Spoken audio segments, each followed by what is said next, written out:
It's great to be back. Abange nga kyassanyu nnyo okubanga nkomye You wano. may notice a little bit of sadness in my face. Muyinza okwetegereza ne mulaba nga ninamu ennaku mu byenyi ku feesi yange. According to Pastor David, this is not a job, this is work. Bannange guno si mulimu naye kati wano buweereza. Stressful coming here to be with you all. I've really had a great time. Kinsanyusizza okubeera wamu nammwe. This is my last guno gwe mulundi gwange ogusembayo okuyigiriza mu byokuyiga bino. Kyendowooza kukola njagala kubanga mpumbawumba ebyo byonna bye twogeddeko wiiki ebbiri kumpi ezze tumaze.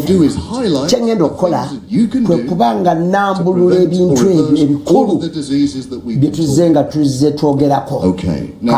As you've seen, we've been going through these colours. Each disease is a different colour. Health and disease without talking about COVID-19. Now, just in case you have not been on this planet for the last few years, is there anybody who has not heard of COVID-19? Any hands? I'm sure there are no hands. Watching. COVID-19 took over the world for a while, right? Right at the beginning, when the pandemic started, especially in Italy, we were taking over the water to Italy, and we were realizing that certain things were happening. In fact, the National Institute of Health told us that over 99% of the people who died from COVID-19 early in the pandemic had at least one underlying disease. Over 99%. If you didn't have an underlying disease, it was very rare or difficult for you to die. Now, what are these underlying diseases? Yes, indeed, they're the lifestyle diseases that we've been talking about for the last 2 weeks. Asthma, diabetes, hypertension, heart disease. What it's saying is that these diseases have weakened the system so that when a virus comes along, it becomes incredibly difficult to survive. Let me give you an illustration. A lifestyle disease is a bit like having a bear stalking you in the distance. I don't know if anybody has had a bear stalking you in the distance. If it's far away, okay, you don't want it there.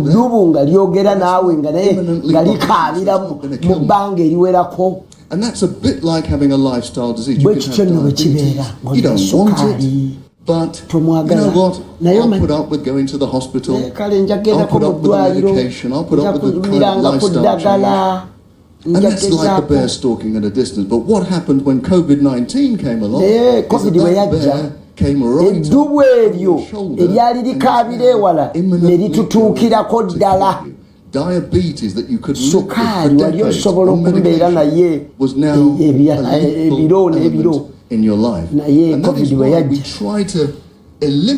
Yensonga lwaki tufuba okulaba nti twejjawo endwadde zino eziva mu nneeyisa, kubanga wayinza okubaweera ekirwadde ekirala ekirumba ensi yonna kisange bwe kiba kizze ng'emibiri gyaffe migumu, nga zino endwadde eziva mu nneeyisa zo nga tetuzirina. Nga sinneeyongerayo kale nyongere kuba all of the viruses that we ever get, even if it was generated in a lab, the lab still got that virus from an animal. And it tells us something. Look, first of all, we shouldn't be consuming them. We don't need them to be healthy. And the next thing, we shouldn't be abusing them, because really, when they're clubbed together, farmed together in these little cages and they've got no sunlight, it's really cruel for the animals as well. It's not good for our health. Have a look at this. I think I should start with the heart. We're going to talk about disease because heart disease is still globally the biggest killer. Or reverse heart disease. I'm sure you're all great students, but let me remind you, one of the most important is to have a healthy plant-based diet. When I was doing cardiothoracic surgery up in Cambridge, heavy work, really heavy work. We had to do 3 of these bypasses every single day. Enormously tiring. nga kikoya. But what we had to do is open up somebody's chest, stop their heart, link it up to a big contraction, and then try and close them all up again. It was a big deal. The person would be in pain for months, and then at least, if it was a successful operation, it would be alive. Evidence has shown us from years ago that just by changing your diet into a healthy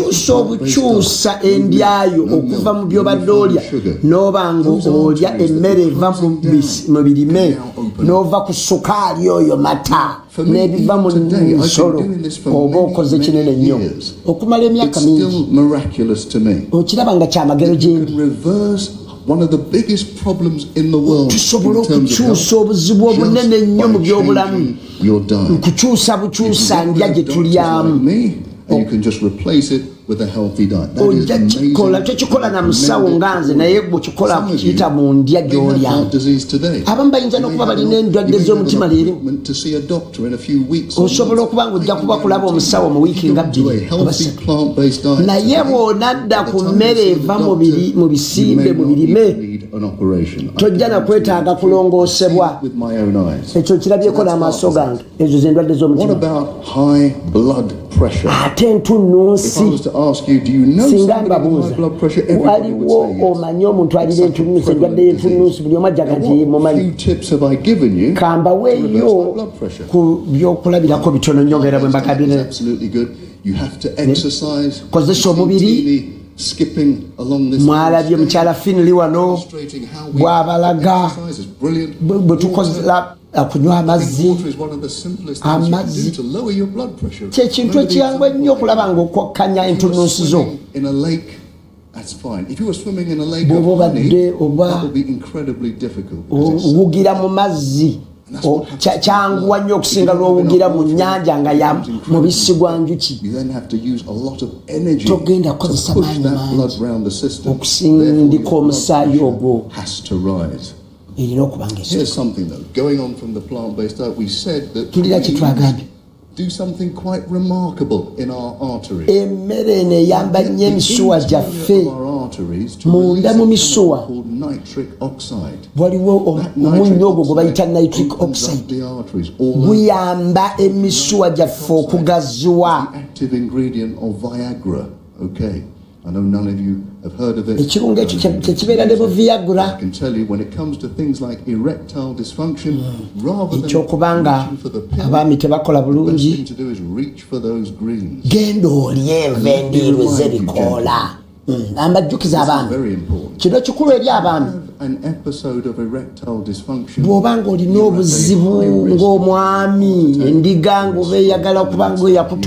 So rather than just going to the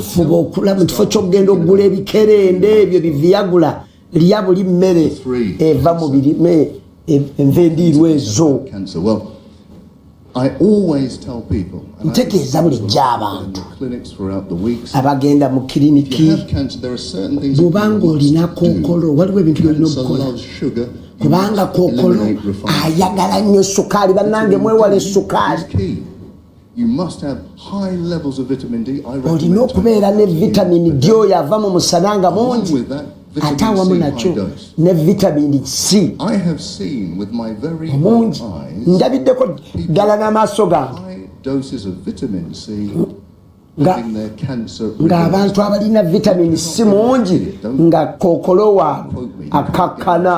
But I have seen people on high doses of vitamin C have their cancer reversed. And remember, Kookolo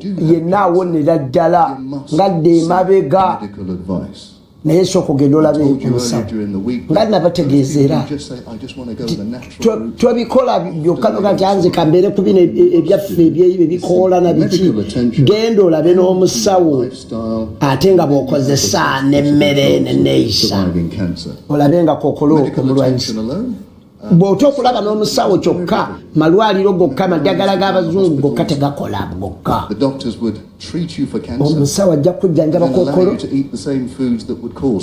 ate oluusi n'akugamba ate n'okuliira ddala emmere yegenda okuleetera Kookolo amalwaliro malungi naye ate laba ng'okyusa n'enneeyisa oyo okulaba nga Kookolo mulwanyisa kiki akyoyinza okukola okulwanyisa Kookolo Spice up your life. Spices are really ebirungo a bino healthy lifestyle too. ngera bwe tukozesa mu byokulya natural drugs. The more spices you have in your life, the better your cells are going to be. era bw'onaaba n'ebirungo Most of us have heard of ekinzaali ekyo ekiganda abaagalwa kirungi nnyo. take away the oxidation of your cells, it reduces the risk of cancer. Ginger is entangawuuzi nayo nnungi. Cinnamon is brilliant. Budalasini mulungi naye Sugar, which if you have naye akakanya sukaali oyo. Cinnamon is brilliant in terms of fighting off viruses. Alwanyisa nnyo budalasini oyo alwanyisa nnyo virus. Harvested the cinnamon bark, never got measles, never got tuberculosis. Abakyala abagenda ne bamunoga tebalwala mulangira n'ebirala. You give everyone in the household cinnamon. Byonna waabo mu nnyumba yo budalasini oyo It's very interesting. ne cardamom Actually makes you make more natural killer cells. oyo naye cardamom akuyamba omubiri gwokukola abasirikale abagenda okutta endwadde ezo ezireeta omutofali obuleeta kookolo. Diabetes. Sukaali weetaaga emmere eva mu birime. Every time you go for a meal and you're a diabetic, buli lw'ogenda okulya ng'ate oli mulwadde wa sukaali sooka oteeke wansi wuumayo and go for a walk. sooka otambulemu And go for a walk. What does that tambulamuko do? Well, as okutambula you're walking, you're using ng'otambula the big muscles in your body. okozesa ebinywa bino mu mubiri gwo ebinene eby'amaanyi. And so it will keep your blood sugar levels quite low. kijja kukekkanya obungi bwa sukaali ali mu mubiri gwo. That means your cells can become insulin sensitive. Ebo obusitofaali bwo bube nga busobola okuba nga busika mangu omunnyo ogwo gwe bayita insulin. I've told you boldly that anybody with type 2 diabetes, omuntu alina ekika ekyokubiri ekya sukaali type 2 diabetes is completely reversible. oyo asobola okukyusika asobola okumuwonya n'omukakkanya. Tolina kubeera nayo kyusa bukyusa neeyisaayo kubanga oyo si muzaale. That was the last talk I did. bulwadde kibe ndasembayo kwogera to all of these antibody diseases that are attacking different parts of the body. obutofu abasirikale bano ate ababeera mu mibiri gyaffe abagenda ne balulumba ate ebitundu by'omubiri ebitali bimu. Ekyo kitegeeza nti omubiri guli muli ate nga gulinga ogwerwanyisa nga tegulwanyisa abasirikale. Kino kituleetera abantu okuba nga tasobola kuzaala. IVF treatment, absolutely, but rarely do they get to the bottom of what is the problem. And it's usually that you've got antibodies attacking your organs inside that makes it almost impossible. You've heard me talk about with autoimmune disease, you need to apply if you want to get pregnant. If you see my details, I'm hoping that in 9 months I'm going to get lots of communications of people telling me manyi nja kubanga nfuna amasimu oluvannyuma lw'emyezi 9 kubanga mbawadde kikolo n'eddagala. If you weren't here the other day, things that you need to do to ebintu ebikulu by'olina okukola okulaba ng'olwanyisa obulwadde buno. Because milk is one of the key amata gaggyeemu mu byolya kubanga go gasigala mu bibiri gyaffe. Stress muveeko, sukaali muveeko, ojja kuba n'emikisa mingi. Amata bannanga agente tugaviireko ddala. Tugaviireko ddala.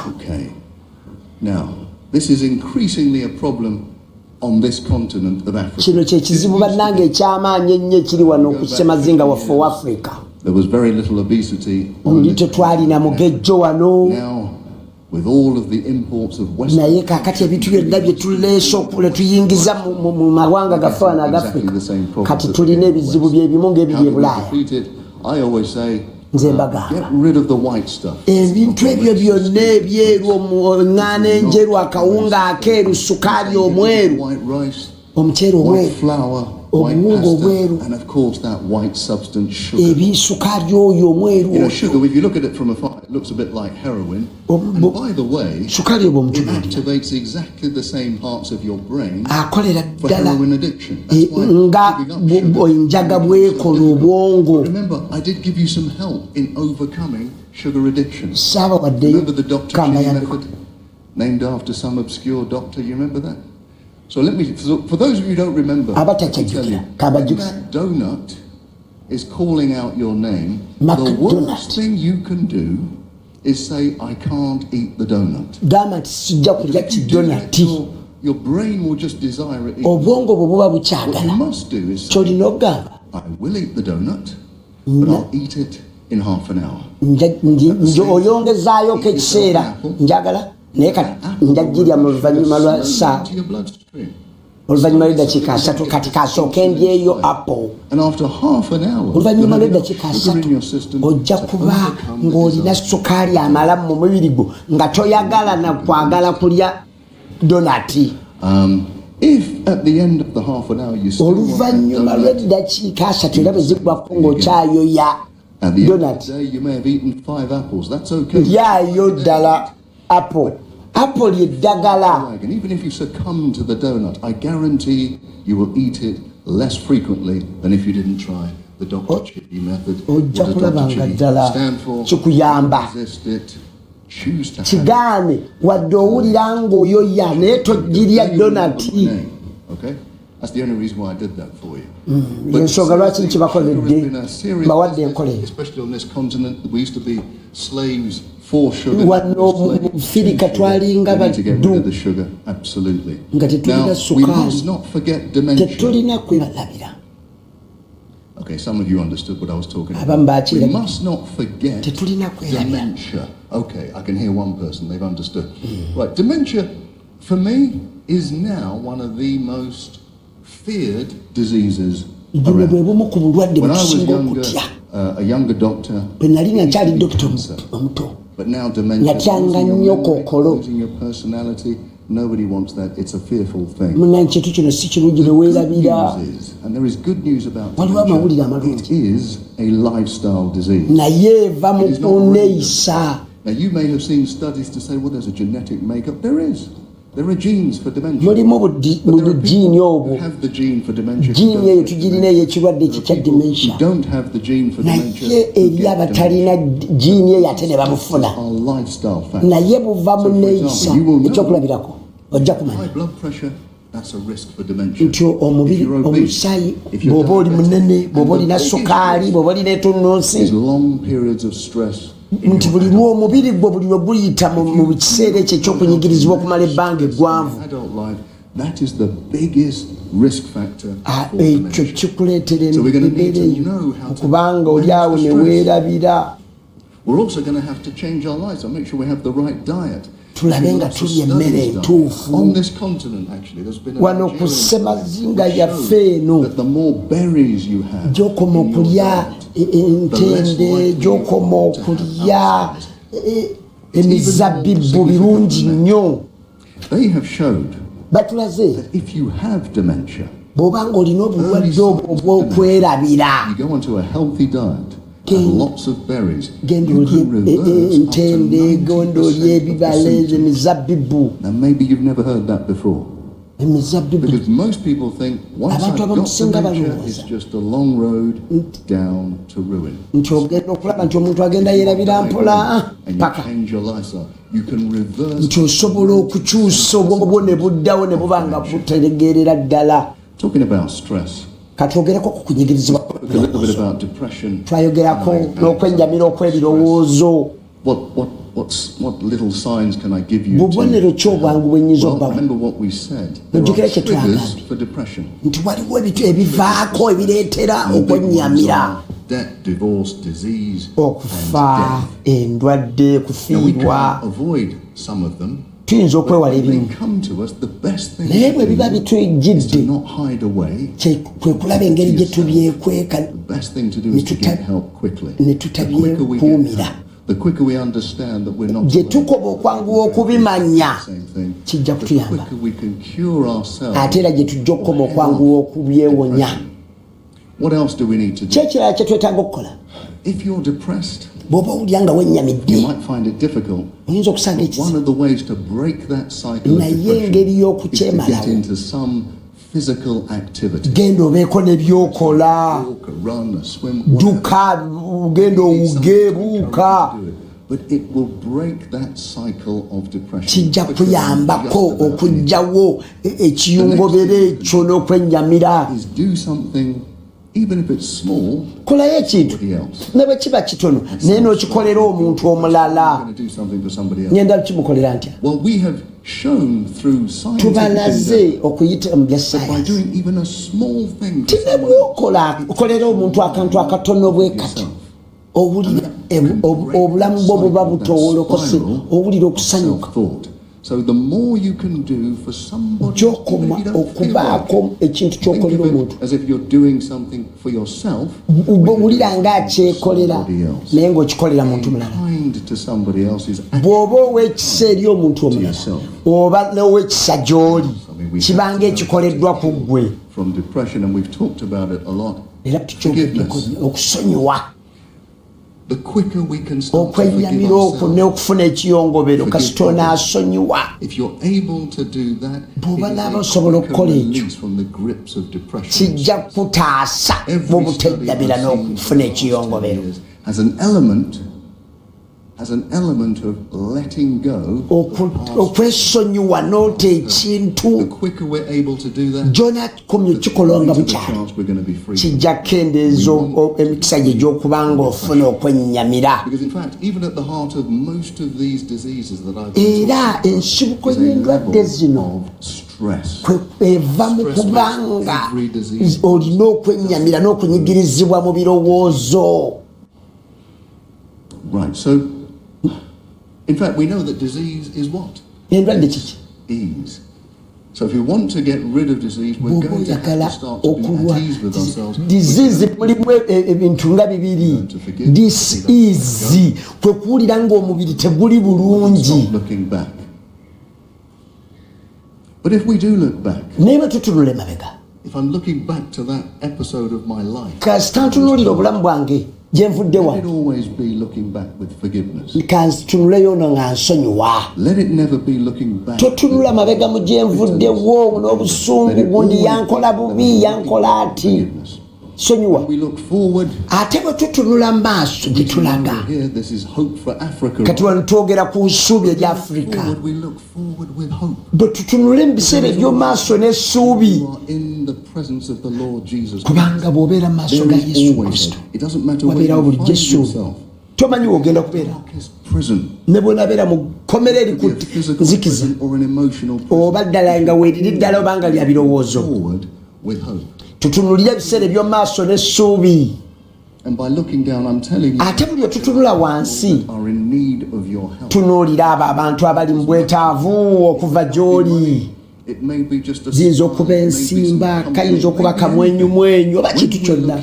naye buli otutunula wansi, down with compassion. tutunulira n'okusaasira. Compassion doesn't just help the person you're helping, it actually helps us. tekiyamba oli gw'oyambye naye naawe kikuyamba. And finally, n'ekikomererayo, the final place to look ekifo is to look up ekituufu and to look okutunulira up with kwe gratitude. kutunula waggulu n'okwebaza.